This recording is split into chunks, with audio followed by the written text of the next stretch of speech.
'Twas the weekend before Christmas at the Greaser Garage, and not a creature was stirring, not even the log. What was that?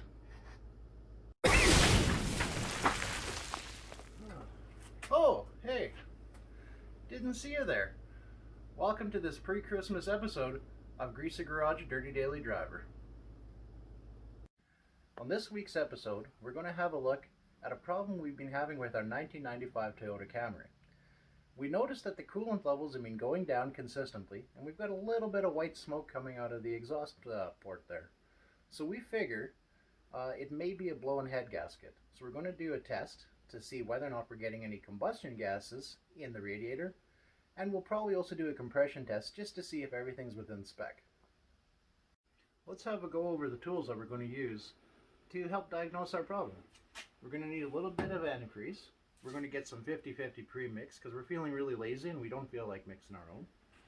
We're also going to need a siphon to pull off some of the excess coolant that's in there right now.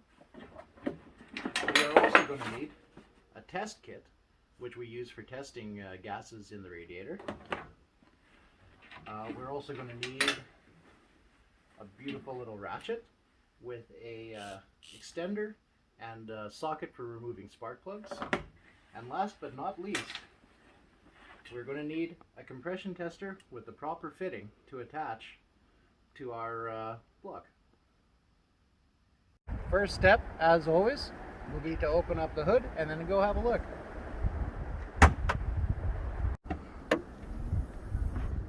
Oh look, there's the radiator. How convenient. Okay, so I got an old container here to catch the fluid we're going to siphon out of the radiator. We'll take the cap off here, put it aside in a safe spot, insert our siphon into the jug and into the radiator itself, and we'll start drawing out this liquid.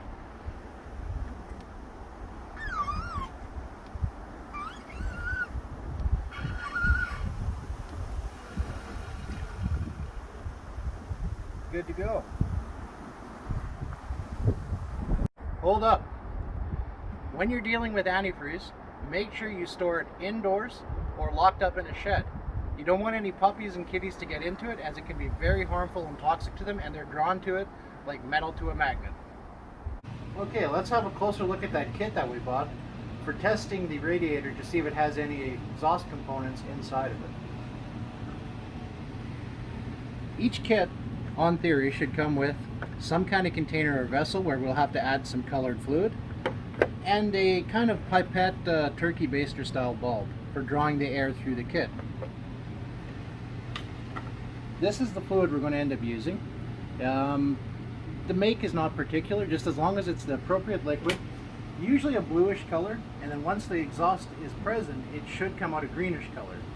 If we're very fortunate, the liquid inside here is going to remain blue for our entire test, because that means we don't have any combustion components getting into our system. Before we start the test, we'll just clean up the radiator nozzle here, the neck, just to make sure we don't have any excess radiator fluid in there, because that could contaminate our test results.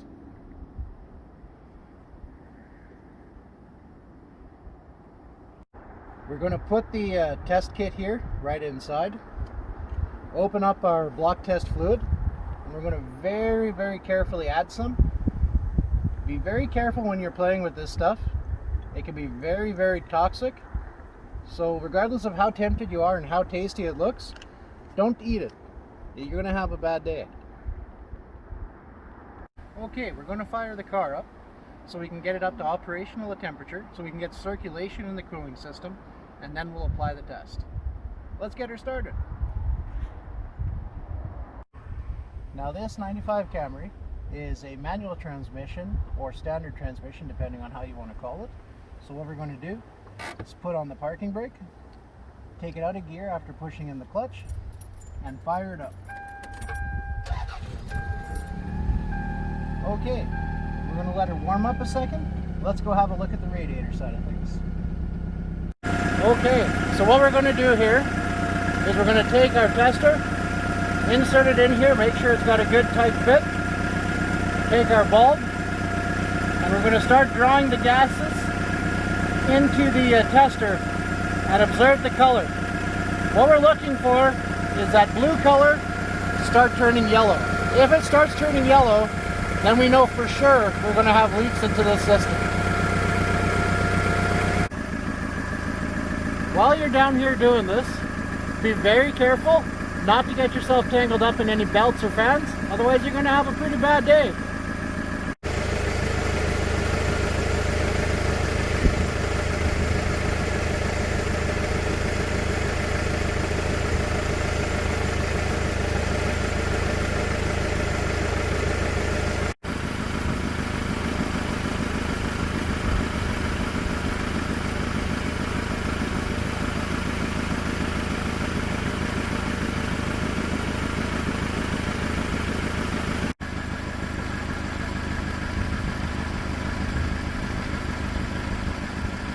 Okay, so we've been doing this now for about a minute or so, and it's actually not producing a lot of air. It's actually holding backing pretty good.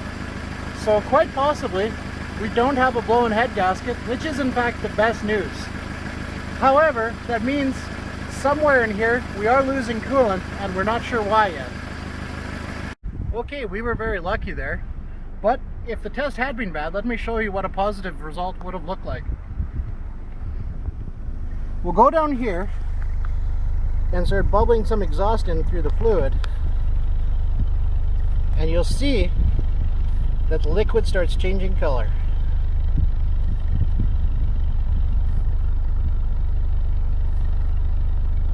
Instead of that vibrant blue color, now we're left with kind of this off green, off yellow kind of gross color. Since we didn't see that in the radiator, that means we're actually pretty good. Now we just have to figure out why all our coolant is disappearing and have another go over our coolant system.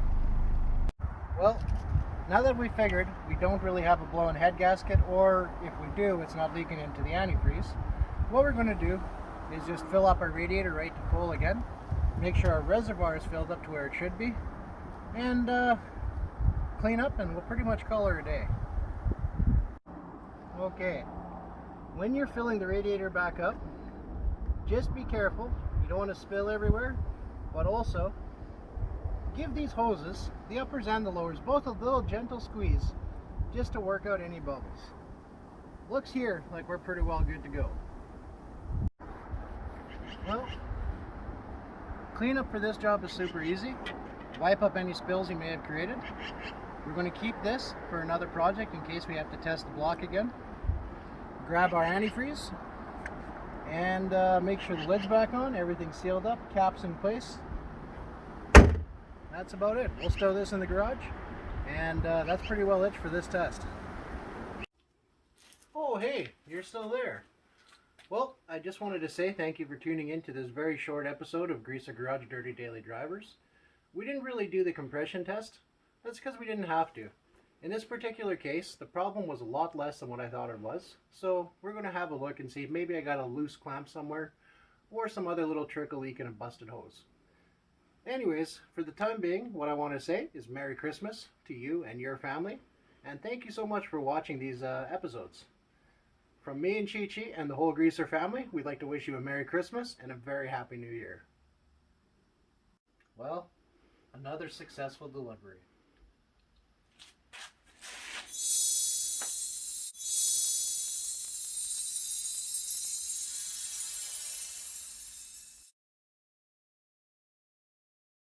Forgot what I was going to say. Line. Okay, let me take you through the tools that we're going to need for this week's episode. I didn't need to say this week's episode because that's redundant. Let me show you the redundant way of redundantly doing things in the redundant department of redundancy. Excellent. So, we got to fire the car up because we got to get the car up to operational temperature so we can get circulation in our cooling system, and then we'll know whether or not we'll actually end up getting any gases into our cooling system. In the cooling system is where we got the problem, because the cooling system definitely is the one. That sounds wrong. One thing to do when you're adding coolant back to your radiator is add a little bit and then give these hoses just a little squeeze to get some of the air out of the system. Uppers and low. Holy shit. Hey, should we go get coffee? You want to go for a ride? Let's go for a ride. Yeah.